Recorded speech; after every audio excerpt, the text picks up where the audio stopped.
Do you know what's better than regular superheroes? It's their sidekicks. Let's get into this. Younge Justice, the perfect binge-watching series before binge-watching was a thing.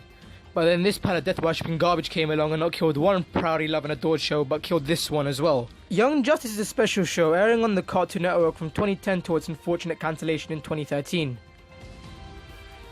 And I also want to thank a friend of mine, an old school friend, primary school friend, for introducing me to this show. So thank you, you know who you are. Even though you're probably never going to see this video, but thank you anyway. Just like a lot of previous DC Warner Bros. Cartoons, this show blends lightheartedness with a lot of mature themes. The first season follows Kid Flash aka Wally West, Superboy aka Connor Kent, Robin aka Dick Grayson, Miss Martian aka Megan Moore's Aqualad aka Calderon or Calder for short, and Artemis. Red Arrow pops in and out but isn't really a main member of the team. And yeah, they don't really have an established name for their team, it's just called the Team. Points for originality on that one. They are mainly deployed on Black Op type missions while the Justice League do stuff with the media focused more on them than the youngsters. We see the characters slowly grow emotionally towards each other and it feels as if they are one big family. Wally is the jokester, spitting out quips left and right and tries to gain the attention of girls but doesn't.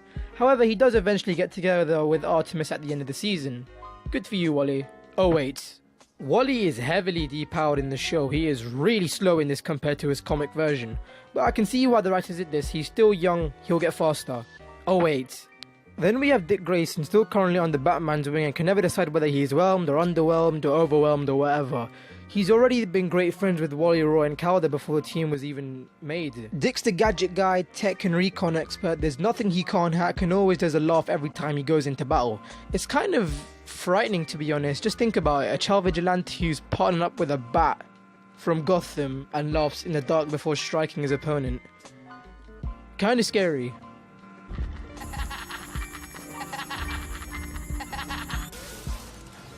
You brought your utility belt? Never leave home without it. First thing Batman taught me.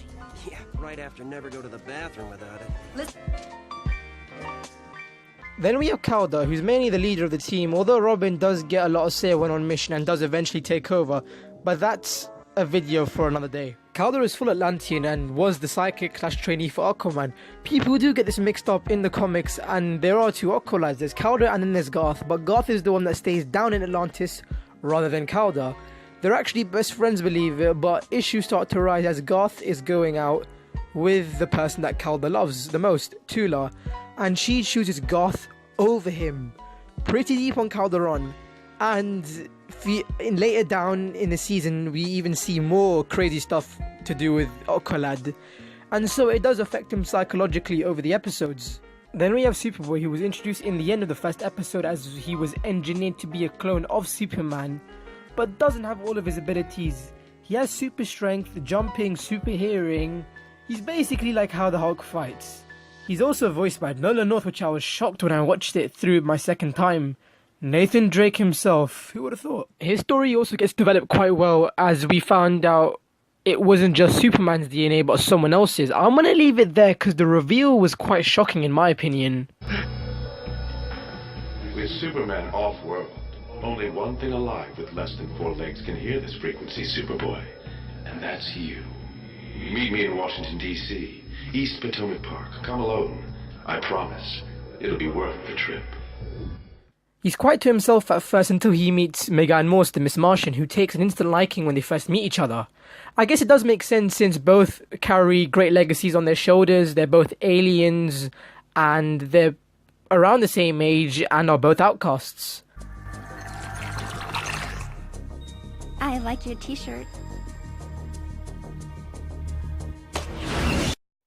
Megan definitely sees herself as an outcast whose actual true form is a white Martian. Now, if you don't know what a white Martian is, they're basically another race of Martians that live on Mars, and no one really likes them, especially the green Martians. And that's the reason why she stays in a human-like form and always says hello Megan, due to her obsession of a reality show that she used to watch when she was young, which she got her name from. Don't worry, Superboy. We'll find you an Earth name too. Get out of my head! And finally, we have Artemis, who back in the day I hated her with a passion. She was quite a dodgy type character in the beginning, but eventually bonded with the team and started a relationship with Wally at the end, and there's a lot of banter between those two. Oh, and she's got a really crazy family. Dad is Sportsmaster, who needs to have a change in name ASAP. And when I was first told who Sportsmaster was, I literally thought of Casey Jones with the hockey stick. I'm actually serious. But he's basically a B-Tech version of Deathstroke. Her sister is Cheshire, an assassin, and mother is a retired and crippled huntress.